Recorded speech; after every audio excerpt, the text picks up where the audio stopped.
Hello everyone, welcome. I'm going to talk about attacking Kerberos as it's used in Windows Active Directory from a small theoretical crypto bug to eventually turning that into a practical exploit. My name is Tom ter Voort. I work as a pen tester and vulnerability researcher for Secura, a security specialist based in the Netherlands and a subsidiary of Bureau Veritas.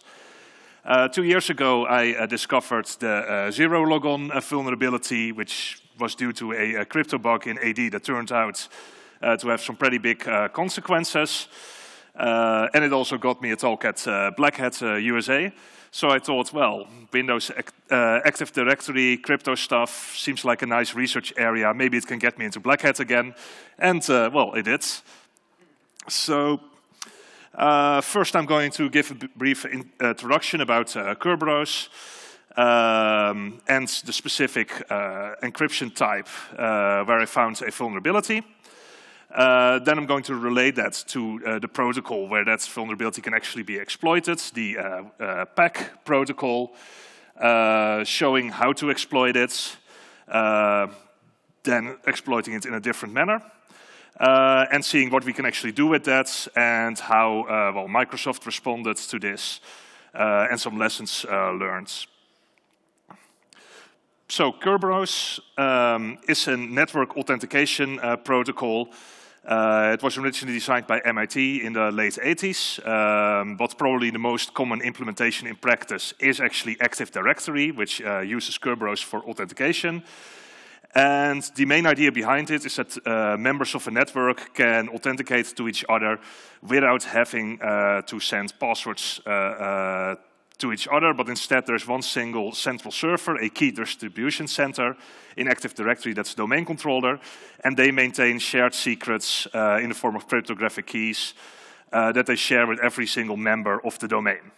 So when Alice wants to log in to Bob or communicate securely with Bob, Alice asks this KDC, hey, I want to talk to Bob. KDC says, okay, here is a so-called ticket. And a ticket is really just an encrypted message intended for Bob that only Bob and the KDC themselves can encrypt.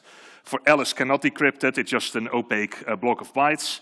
So then Alice passes this ticket on to Bob. Bob decrypts it and sees inside the ticket, okay, the owner of this ticket is named Alice, has these privileges, and then Bob knows that this is Alice. This is of course very simplified. But what's important here is that the type of encryption that you can use to make these tickets and to run the various steps of the protocols, there's various options there. Over time, these changed. And I'm going to zoom in on one specific encryption type, namely RC4 HMAC. So the RC4 HMAC or the RC4 HMAC MD5 type is one of the 3 standard default supported encryption types in Kerberos on Windows, but it's generally also supported by MIT or Heimdall implementations because they have to interact with Windows. There's also DES encryption types and a bunch of others, but in a default Active Directory setup you won't see those. And someone who is familiar with cryptography and sees this name may, well, this may raise some red flags. First of all, we have RC4, a stream cipher that is well known to be broken. And by broken, I mean is that the key stream it generates has statistical biases. And that means that if you encrypt the same thing a lot of times, eventually you may be able to recover this plaintext. So that's already not very good in an authentication protocol. Of course, actually exploiting this aspect in Kerberos, there's not that many static secrets that are encrypted with the same key a lot of times. Seems a bit difficult, but still potentially problematic. Another red flag is MD5. MD5 is a hash function where it is possible to compute collisions, so 2 different inputs that produce the same hash. That's not something you want a hash function to do. But luckily, they also use HMAC, and this is the one cryptographic primitive that shouldn't raise red flags. HMAC is actually great. It converts a hash function into a cryptographic authentication function, a message authentication code, or MAC. And it works well even if the hash function in question is no longer collision-free. So MD5 by itself is a broken hash function, but when you combine it with the HMAC instruction, it is still a perfectly adequate authenticator. There are no known practical attacks on HMAC MD5 whenever it's used correctly. Well, besides these potentially troublesome primitives, there's also some known issues with this cipher, and it mostly has to do with the way it actually derives the encryption key, which is based on a user password, and specifically the NTLM hash of a user's password. That's also used for the legacy NTLM protocol, and also the thing that domain controllers store. One of the problems is that once you have an NTLM hash obtained through some other means, you can already request a ticket. You have enough material to authenticate, the so-called overpass-the-hash attacks, which is very useful for pen testers. Also, the key derivation function it uses to turn your NTLM hash into an encryption key, and also NTLM itself. Neither of these are built to resist dictionary or brute force attacks. You can compute them very efficiently, so you can try millions of passwords in quick succession and see which one matches a key. So once you obtain something encrypted with a password, you can go brute forcing very easily and figure out which password the material was encrypted with. And this is used to make Kerberoasting attacks a lot more efficient. There were also some downgrade problems where you could cause servers to use this weaker cipher for encryption. There's also a very interesting recent attack by James Forshaw that involved downgrading Active Directory to a legacy variant of this cipher that didn't include the HMAC MD5 part. So basically it was unauthenticated RC4, and it allowed you to do all kinds of interesting attacks. And also because, especially due to the use of RC4, in generally, this cipher is recommended against. It's deprecated by CIS benchmarks and RFCs. But if you have a standard Windows setup, and to be fair, almost every Active Directory instantiation I encounter in practice, this cipher is still supported as some fallback function, especially as fallback functionality when the more recent ciphers are not available. So what I was interested in, because most of the prior weaknesses, well, mostly about the key derivation or like variants of this cipher, I wanted to look at how this mechanism was designed itself. RC4 HMAC, as used in Kerberos, is defined in RFC 4757, and it defines 4 different algorithms. One or two message authentication code algorithms and 2 authenticated encryption algorithms. The first 2 are used within Kerberos-related protocols themselves, and the second 2 are exported through the GSS API, which basically a standardized interface to do encryption, to other protocols like RPC protocols, LDAP, WinRM, and the like. And usually, well, after you authenticate with Kerberos, you can negotiate a key, and then these protocols can then use these algorithms to perform transport encryption, for example. Probably the most important of these functions is the encrypt function, because that is actually used to create Kerberos tickets. So I started to take a look at the specification and how these different algorithms were defined. And I already noticed something that looks a little bit problematic here. And maybe some of you will already be able to spot it. This is the CHKSUM function. It's basically to provide cryptographic authentication within Kerberos protocols themselves. And what I noticed here is that this function takes well, a type, indicator, and the data it wants to authenticate, computes an MD5 hash over this data, and then calculates HMAC MD5 over this hash. So it hashes first and then does HMAC again. Well, if it would just HMAC the data directly, there would be no problem. But in this case, well, MD5 is vulnerable to collision attacks. So if this data, if you have 2 different pieces of data and they would collide, you would be HMACing the exact same hash. So even though HMAC itself is secure, even when used with MD5, if you try to HMAC an MD5 hash, and you have two inputs that whose MD5 hashes collide, you'll also get a checksum collision, which basically means there's a theoretical forgery attack possible here. That was not just the case for just the checksum function, also the two GSS API functions basically had the exact same problem. They would first compute an MD5 hash of the data, and then they would authenticate that MD5 hash. So if you could have MD5 collisions in your data, you could have collisions in your authentication tag. In the case of the encryption function, it would allow a type of chosen ciphertext attack as well. The only function that was not vulnerable, luckily, or maybe not so lucky for me, was the most important one, the one to create Kerberos tickets. This one actually used HMAC MD5 properly, didn't do any pre-hashing, so this one was not vulnerable at all. So any kind of collision attacks would not work directly on Kerberos tickets, only on any kind of mechanism that used the other functions. Also, the other problem with actually trying to exploit this theoretical vulnerability is that there are some constraints in what you can actually do with an MD5 collision. There's different types of collisions you can compute. The one that's really cheap and efficient is a so-called identical prefix collision.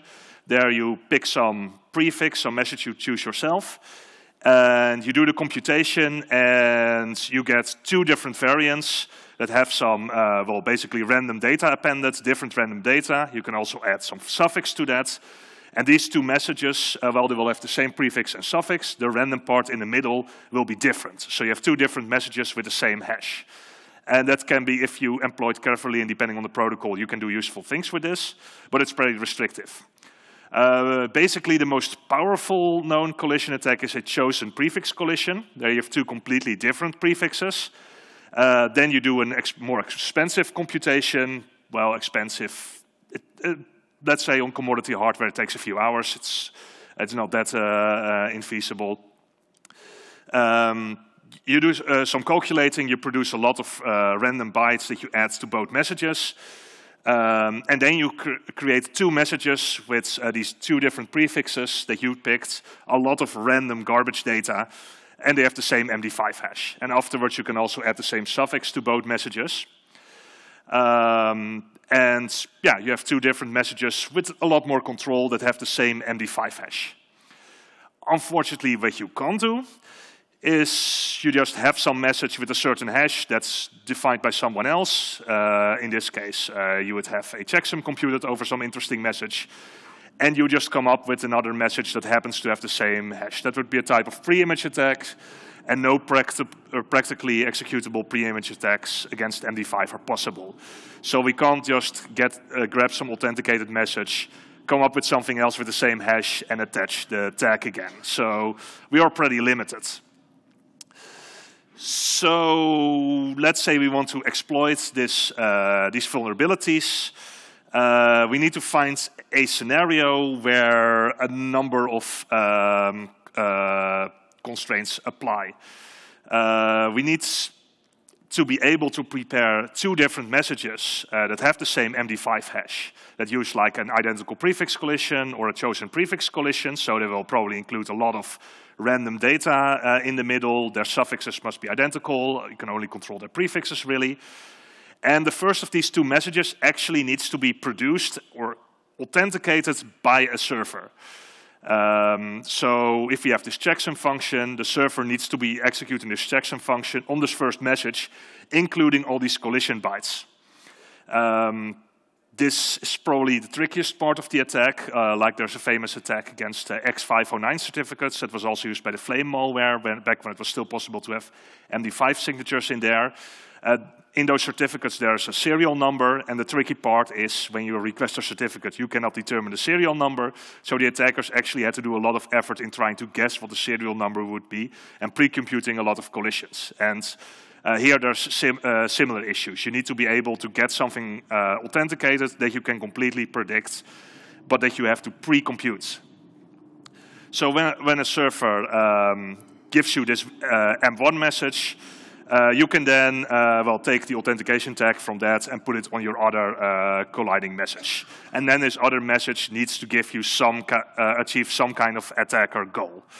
because if the attacker already knows the key, well, this is not very useful. And if an attacker who is capable of getting M1 signs, there needs to be some other M2 that they cannot get signed through other means. So yeah, the challenges here are you have to find basically something that will produce this first type of message. This first type of message needs to contain a lot of random data that you control, and you need to break some type of security boundary. So with this in mind, I started going through Active Directory protocols, trying to look for something that used any of these functions and used them in a way where this attack and all these conditions may potentially apply. And that's where I landed on the PAC signature protocol. This is a open protocol specification for Microsoft, and I noticed on a page there's a feature called a PAC signature, and it makes use of the vulnerable checksum function that I showed you before. So the Kerberos authentication mechanism that first computes an MD5 hash and then does an HMAC. This is part of the so-called PAC protocol, the Privileged Attribute Certificate. This is basically a Windows extension to Kerberos to provide authorization information inside a ticket. Because Kerberos by itself only provides authentication, and it gives you like an identifier of who's trying to log in. But it doesn't really tell any service what the privileges of that user are. That's basically an extension that's left up to implementations. So in Active Directory, a PAC data structure is used, and this data structure is embedded in an already encrypted ticket. And the part that interests me are these signatures on the data structure. So first of all, there is a so-called server signature, which uses the same key that's already used in that encrypted ticket. And there is a KDC signature that is made by the KRB TGT key, which is a key that only the domain controller knows. And what's interesting here is that normally you would say, well, this is already part of an encrypted ticket. If I get a ticket, I should not be able to decrypt it or mess with any contents of it. So the PAC should already be protected. So why is there still any cryptography being done here? Well, according to the documentation, this is to facilitate a functionality called PAC validation, and that addresses PAC spoofing, well, guiding against certain types of privilege elevation attacks in certain contexts. So there are cases when you actually are in a position to mess with a PAC in a ticket that you have, and this security feature is supposed to prevent this. So okay, apparently you can achieve interesting goals with this, otherwise the security feature would not be here. So let's take a look at how we could use this cryptographic vulnerability to spoof one of these PAC data structures. So first of all, we need to get a lot of random bytes inside our PAC data structure and then get the domain controller to authenticate it for us. When you have a low privileged domain user, you can't really contain the contents of your own PAC. You can get a copy of your PAC that shows you all your privileges, but basically all the fields in there are not directly under your control. However, regular domain users by default can join up to 10 computer accounts to the Active Directory. And once you add a computer account, that gives you control to a lot of LDAP properties of that computer account that you can't control for your own account, which includes properties like the scriptPath property, which is basically a long string containing a path. It's supposed to point to something to run when logging in. It's not actually really used for computer accounts, but it is included inside a PAC data structure. And it gives us more than enough space to put in all these collision bytes. Only problem though, this field and basically all the other PAC fields, when needs to be textual strings, they need to contain valid Unicodes, and they will be encoded as UTF-16. While if we compute an MD5 collision, the bytes that this collision algorithm generates are basically random and do not have to match Unicodes. Luckily, the chance that a bunch of random bytes just happen to be valid UTF-16, or at least valid enough for Windows to accept it, is pretty large. UTF-16 uses 16-bit words that each represent a single Unicode code point. And most of them, basically most 2-byte combinations, will just be accepted and mapped to some kind of code point. And even if it's not assigned anywhere, Windows will not mind if you put that in an LDAP property.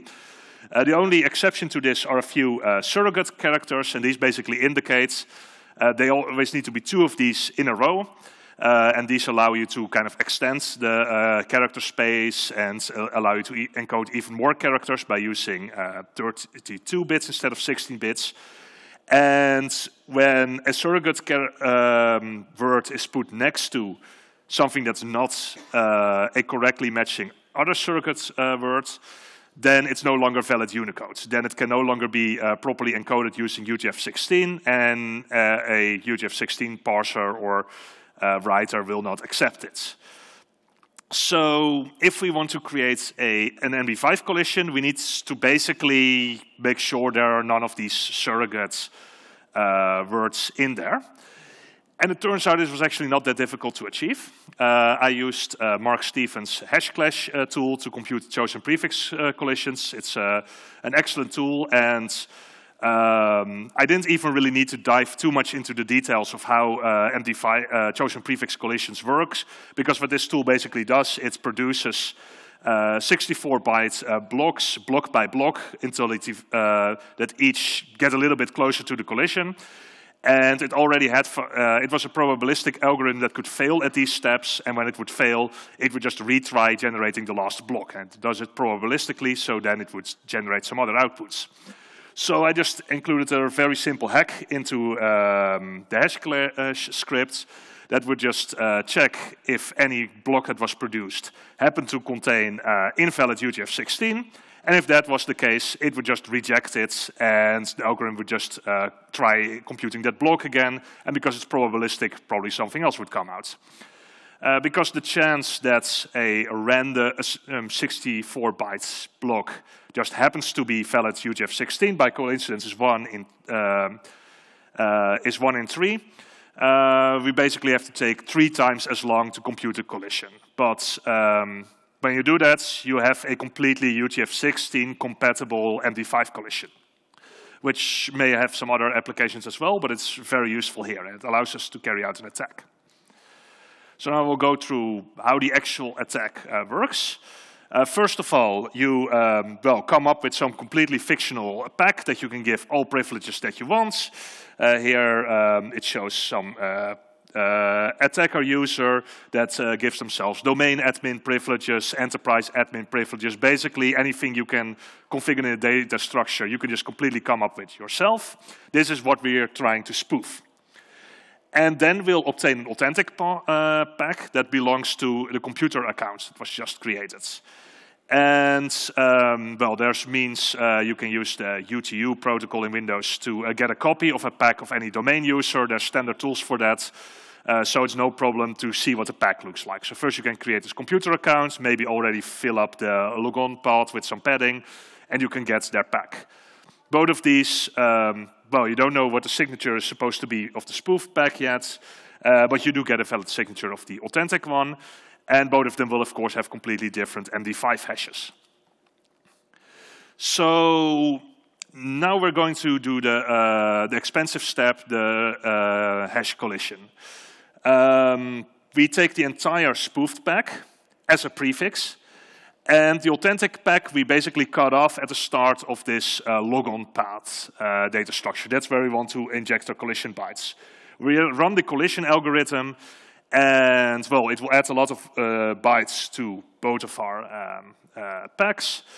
And the results, this complete spoofed pack filled with some garbage at the end, and this half of an authentic pack with also some garbage at the end, they will both have the same MD5 hash. Now at this point, what we can do is do an LDAP update to this computer account and copy all the bytes that would previously appear at the bottom here. Basically, we put this in LDAP query, update the logon path property. So the authentic path would actually contain the same types of collision bytes. And then we request this new updated pack. The domain controller would give us a signature again. And what's interesting about that, because nothing else changed in this prefix, the MD5 hash of the first part of the pack would still be identical to the spoofed pack that we computed. Now, MD5 has the nice property that if you have two inputs with the same hash and you add the same suffix to both inputs, they will both share the same hash as well. So we can kind of swap these two, merge these two packs together. We take the suffix of the authentic pack, stick it to the end of our spoofed pack, which results in the entire thing having the same MD5 hash as the entire authentic pack. So we can plug in the signature from there as well. And these will be computed using the same hash, so they will remain valid. And the end result is a pack that starts with, well, a valid pack data structure that says that my user is a domain admin. And there's a whole bunch of garbage data at the end. Luckily, the parser that is used to process packs, it will basically allow it to be extended with garbage bytes. These are all, well, basically, all these fields are prefixed by lengths. So the parser will just ignore this whole part, but it will still include this whole garbage part inside into the signature computation. So even though this will just be accepted, and when a validator would try to compute the signatures again, MD5 hash would be the same, signature would be the same. We now have created a valid pack. And while I was busy getting this attack to work, I also noticed something else, because this still all took advantage of the weakness in the RC4 HMAC cipher, the alternative of which are AES-based encryption types that don't have this weakness. But I noticed a little bit of another problem with the pack protocol as well. And it is the way that how these signatures work. So there is a server signature that's just a MAC using the key of, that's the same as the key used for the ticket that contains the pack. And there is a second MAC computed over a MAC with a key controlled by a domain controller. And when this pack is validated by a domain controller, it will first compute the first MAC, and then compute the second MAC over that first MAC with a different key. And the whole idea behind this second signature is that even if somebody knows the key for the first MAC, they will not be able to spoof the second MAC. This creates some problems. First of all, if the second MAC is computed using the secure AES-based algorithm, but the first MAC is computed using RC4, and that's actually what happens in practice, because it turns out you could downgrade to RC4 for your server signature, but not for the KDC signature. That's determined by the domain controller, not under the attacker control. But yeah, if you have a secure MAC over an insecure MAC, if two values have the same insecure MAC, they will also get the same well, KDC signature over that MAC as well. Second of all, we have an attack scenario here where this first server signature is computed with a key that the attacker knows. And a cryptographic MAC is supposed to protect, to be unforgeable by those who do not know the key.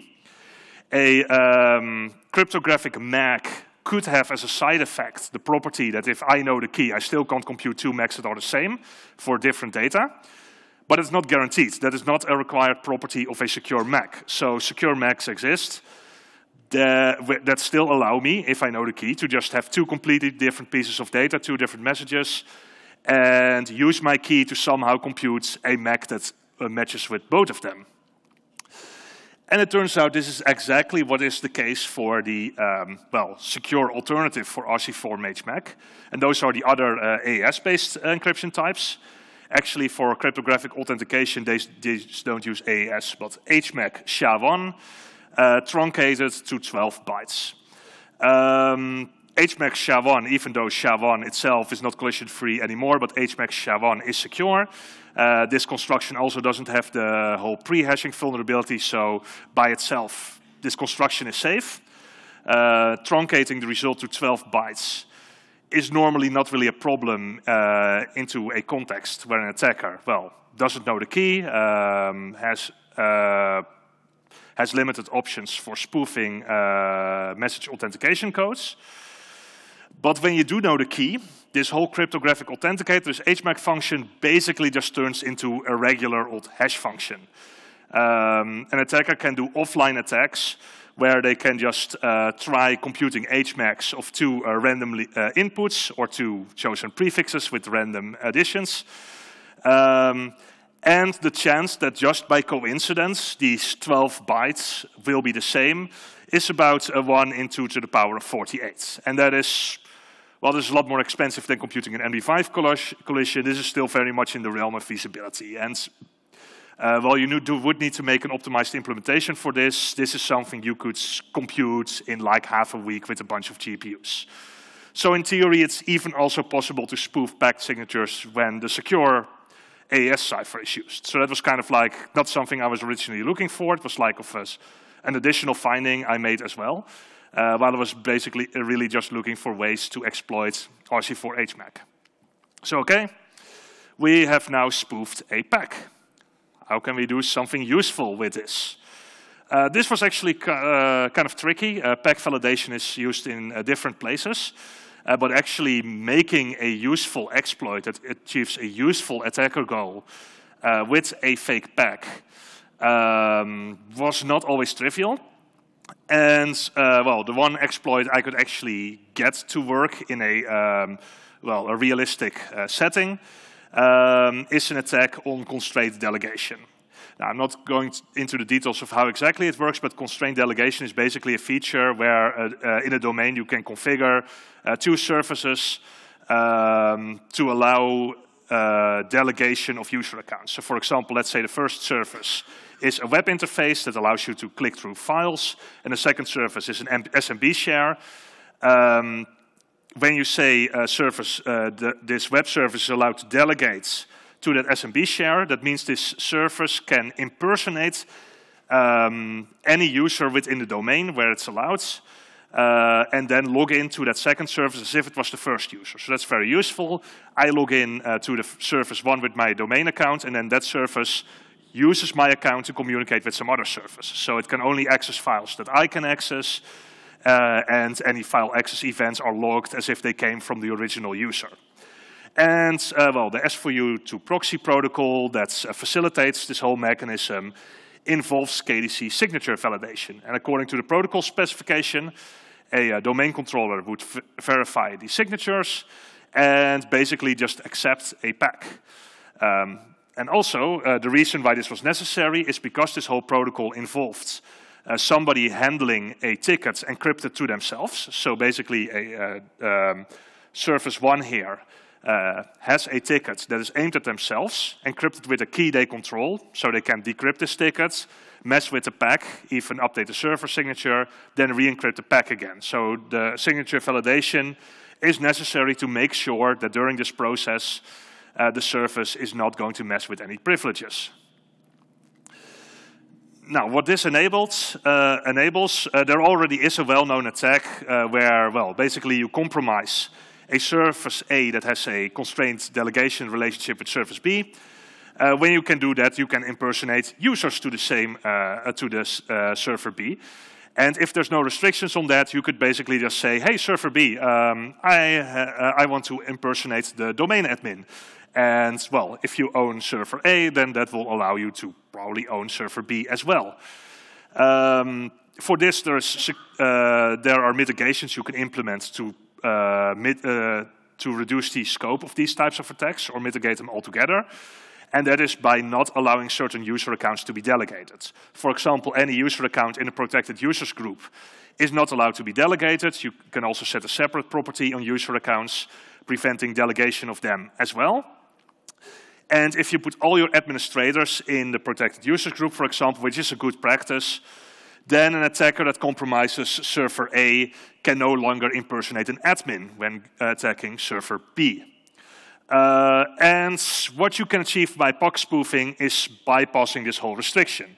So you can turn you can just come up with some potentially non-existent user that is domain admin and does allow delegation.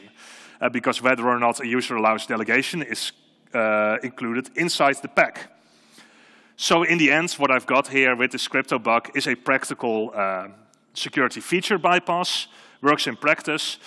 It is a little bit limited. It's similar to another attack called the bronze bid attack in the effect that it achieves. It basically allows, well, privilege escalation under very specific circumstances. And it is definitely useful in these circumstances when you are dealing with a domain where you compromise a server, uses constrained delegation, and there are other controls in place that would stop your attack in your tracks. But in general, it's not the, it doesn't have super high impact. However, it does show that this theoretical crypto bug can lead to practical consequences. It may not be the most exciting exploit, but it is an exploit. It is a security feature that you bypass in AD. And of course, there's a lot more mechanisms relying on this broken Cipher. So while I have not been able to find interesting other exploits, that doesn't mean that they are there. So there's a whole bunch of new attack surface here. So last month, this issue got patched, even though I already disclosed it in May 2021.